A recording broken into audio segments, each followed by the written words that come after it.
Subscribe कीजिए आपके अपने YouTube channel education for CBSE को और बेल आइकन को दबाइए ऐसे ही वीडियोस देखने के लिए। तो आ गए हैं आप। तो प्यारे बच्चों, आज की इस वीडियो में हम लोग बात करने वाले हैं चैप्टर नंबर 3, जिसका नाम है बस की यात्रा। ये क्लास 8th का चैप्टर है, हिंदी का। ठीक, तो इस कहानी की चलिए अब हम लोग शुरुआत करते हैं। इस कहानी में होता क्या है कि 5 मित्र रहते हैं और वो सोचते हैं कि आज जो शाम की 4 बजे की बस है उसी से वे लोग चले। ठीक, और ये लोग जो थे, ये लोग जान रहे थे, मतलब कि ये जो 5 लोग थे, ये लोग एक आपस में क्या थे, मित्र थे। तो ये लोग जब आपस में मित्र थे तो जाने की सोचते हैं। जिनमें से 2 को कुछ काम था इसलिए वे जा रहे थे, बाकी लोग भी उनके साथ जा रहे थे। तो इसके बाद क्या होता है, ये लोग जब जाने के लिए तैयार हो जाते हैं तो बहुत लोग, यानी कि गांव के जो ढेर सारे लोग रहते हैं, वो लोग इन लोगों से कहते हैं कि आप लोग मत जाइए इस बस से, इस बस से समझदार लोग नहीं जाते हैं। तो तरह तरह के लोग बातें कहने लगे। फिर ये लोग बहुत ही ज़्यादा, प्यारे बच्चों, आश्चर्यचकित हो जाते हैं। कौन? 5 मित्र, कि क्या ऐसा खास है जो इस बस से कोई नहीं जाने को कहता है। 4 बजे वाली बस में क्या ऐसा खास है? कहीं कोई भूत ऊत है क्या? मतलब कि जैसे नहीं होता है कि एक बात रहती है तो उसे कितने तरह सभी लोग सोचते हैं, तो वही बात यहाँ पे कही जा रही है। तो ऐसा ही विचार इन लोगों के मन में भी आने लगा कि आखिर उस बस में ऐसा क्या है कि कोई नहीं कह रहा है हमें जाने के लिए। फिर ये लोग किसी तरह से उनकी बात को इग्नोर करते हुए चले जाते हैं। और जो बस का कंडक्टर रहता है, या फिर आप लोग कह सकते हैं कि जो बस में रहता है, जो मेन नहीं रहता है, जो सबसे टिकट उकट लेता है, वो इन लोगों को क्या करता है, बुलाता है। और ये बस जो रहती है ये काफ़ी पुरानी दिखती है। तो ये लोग कहते हैं अच्छा तभी। तो ये जब इन लोगों को बुलाता है और साथ ही साथ में जब ये इन लोगों को, प्यारे बच्चों, बुलाता है, तब ये लोग जाते हैं, कहते हैं ये बस चलेगी भी अपने से। मतलब कि क्या ये बस अपने से चलेगी कि इसे पीछे से धक्का वक्का देना पड़ेगा? तो वो लोग कहते हैं कि नहीं, ये बस अपने से चलेगी, इसमें कोई धक्का लगाने की ज़रूरत नहीं है। तो ये बस क्या होती है, अपने से चल पड़ती है। और जब ये बस चलती है तो ऐसा लगता है कि इंजन और कहीं नहीं, इनके सीट के नीचे ही है। अब इसका क्या मतलब हुआ? इसका ये मतलब हुआ कि पूरी बस जो है वो बहुत ही पुरानी है। ठीक, तो वो बहुत ही ज़्यादा, मतलब कि आप लोग कह सकते हैं खड़बड़ी है, मतलब बहुत ज़्यादा टूटी फूटी, बहुत पुरानी है। और इस बस को वे लोग वृद्ध कह के बुलाते हैं, वृद्धा, यानी कि बूढ़ी औरत के नाम से, मतलब बूढ़ी औरत की तरह इसे ट्रीट करते हैं, इसके साथ व्यवहार करते हैं। जैसे कि बूढ़ी औरत का हम लोग सम्मान करते हैं, वैसे लेखक भी यहाँ पे बूढ़ी जो औरत के समान इस बस को मानते हैं कि ये जो बस है ये पता नहीं कितनी पुरानी है, शायद अंग्रेज़ों के ज़माने की है। और ये बस इतनी ज़्यादा पुरानी है कि टूटी फूटी भी है। और इसका जो इंजन रहता है, प्यारे बच्चों, वो उन्हें महसूस होता है कि उनकी सीट के नीचे है। क्यों? अब देखिए, इंजन से क्या होता है, गाड़ी खड़ खड़ खड़ करती है, मतलब गाड़ी में कोई आवाज़ होती है, झंझनाहट होती है। इंजन यदि किसी गाड़ी में लगा है तो उस गाड़ी में वाइब्रेशन होती है कि नहीं?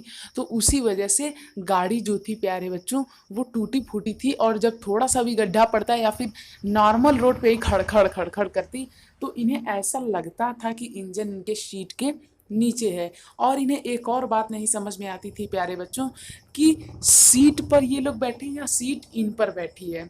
मतलब इसका मतलब भी समझा देता हूँ। मैं कठिन कठिन वाक्य को इसलिए ज़्यादातर ले रहा हूँ ताकि आप लोग के एग्ज़ाम में यदि पूछ ले कि इसका अर्थ बताइए तो आप लोग अच्छे से कर सकें। तो ऐसा ये लोग क्यों कहते हैं कि सीट पे मैं बैठा हूँ या सीट मुझ पे बैठी है? देखिए, मान लीजिए ये कोई बस है, ठीक, तो ये इसमें हमारी क्या होगी, प्यारे बच्चों, ये हमारी सीट हो गई। अब यदि सीट बस में लगी होती तब मैं बैठता, तब इसे कहा जाता कि मैं सीट पर बैठा हूँ। पर इन्हें ऐसा महसूस हो रहा है कि मेरे बैठने से सीट थमी हुई है, जैसे ही मैं खड़ा होऊंगा सीट निकल जाएगी। मतलब जैसे नहीं होता है कि अच्छा मान लीजिए एक कागज़ का टुकड़ा है छोटा सा, ठीक, अब इस पर मैं एक अपना हाथ, मैं अब अपनी एक अंगुली रख दिया, ठीक, और कागज़ का टुकड़ा किसी से जुड़ा उड़ा नहीं है, अब हवा चल रही है, तो बताइए उस कागज़ का टुकड़ा कौन रोका है? मैं रोका हूँ। अब यदि मैं हाथ हटा लूँ तो कागज़ का टुकड़ा उड़ जाएगा। उसी प्रकार से ये कहना चाहते हैं कि ये बस की सीट पे जब ये लोग बैठे हैं तो वो इस प्रकार से हिल डुल रही है कि लग रहा है इन लोगों को कि हम लोग बस पे, हम लोग सीट को रोके हैं, सीट हम लोगों को नहीं। ठीक, क्लियर है। तो इस प्रकार का व्यंग्य यहाँ पे करते हैं और कहते हैं कि ये बस क्या है, बहुत ही ज़्यादा पुरानी है। उसके बाद किसी तरह से ये लोग जब जाते हैं तब तक बस ही खराब हो जाती है, मतलब कि थोड़ा आगे आगे जाते जाते बस खराब हो जाती है। तो जो ड्राइवर रहता है और जो कंडक्टर रहते हैं वो लोग इंजन में कुछ चेंजेस वेंजेस करते हैं, उसके बाद बस ठीक हो जाती है, फिर से चल पड़ती है। फिर चलते चलते चलते चलते फिर बस खराब हो जाती है, उसमें का टायर खराब हो जाता है अब की बार। ठीक, तो टायर जब खराब हो जाता है तो ये लोग कहते हैं अच्छा, अब हमें समझ में आया लोग क्यों कह रहे थे ऐसा कि इस बस से समझदार लोग नहीं ट्रेवल करते हैं। ये तो हमें पहुंचा ही नहीं पाएगी, लगता है हम लोग समय से नहीं पहुंच पाएंगे। फिर ये सोचते हैं समय से नहीं, समय से नहीं पहुंच पाएंगे हम लोग।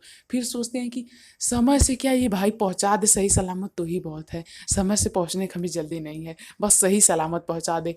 अब ये इतनी ज़्यादा बिगड़ रही है, अभी कहीं जंगल में बीच में ही बिगड़ जाए रास्ते में तो कैसे जाएंगे, तो लंबी जो दूरी होती है वहाँ कुछ खतरा होता है ना। हाँ, तो इसी वजह से फिर उसमें सड़ा गला टायर, मतलब कि एक अच्छा टायर तो नहीं पर एक टायर लगा लेते हैं काम चलाऊ। फिर वो बस चलते चलते चलते चलते जाती है, फिर उसमें कुछ खराबी हो जाती है। तो फिर कहते हैं कि वे पूरी बात नहीं बताते हैं कि कैसे ये पहुंचते हैं, बस ये कहीं कहानी ख़त्म कर देते हैं। ये कहते हैं कि और इस तरह से बस का सफ़र चलता रहा, मतलब कि बस जो है वो अभी भी चल ही रही है और लेखक अपना लिखना बंद कर देते हैं। तो ओवरऑल यदि हम लोग देखें तो यहाँ पे क्या बताया गया है प्यारे बच्चों, यहाँ बताया गया है एक बस के बारे में जो कि कैसी होती है, बहुत ही ज़्यादा टूटी फूटी होती है। और वो बस जो होती है वो एकदम वृद्धा की तरह लगती है। उस बस का जो खास बात ये है कि उस बस में सब चीज़ खाली काम चला हुआ है, मतलब सीट भी काम चला हुआ है और इंजन भी काम चला हुआ है, क्या कहते हैं, टायर भी काम चला हुआ है। तो इस प्रकार से हम लोग कह सकते हैं कि इस बस की स्थिति बहुत ही ज़्यादा ख़राब है, पर शायद कोई मजबूरी हो जो कंडक्टर को और ड्राइवर को मजबूर करती हो इस बस को चलाने पे। तो इन सभी चीज़ों के बारे में हमें लेखक ने बताने की कोशिश की है, जो कि आप लोगों को पता रहना चाहिए, क्योंकि अब यदि मैं आप लोग को लिटरेचर पढ़ा रहा हूँ तो मुझे आप लोग को ये सब ज्ञान देना भी ज़रूरी है कि किस प्रकार से भाव को समझा जाता है, ठीक है ना। तो हमें भाव को भी समझना चाहिए कि क्या कहने का भाव है। तो बस आज की इस वीडियो में इतना ही। यदि आप लोग यहाँ तक आ चुके हैं प्यारे बच्चों तो चैनल को जरूर से सब्सक्राइब कर लीजिएगा, ये बिल्कुल ही फ्री है, इसमें आपका कोई भी कॉस्ट लगने वाला नहीं है। तो चैनल को सब्सक्राइब कर लीजिएगा। Thank you. जय हिंद, जय भारत।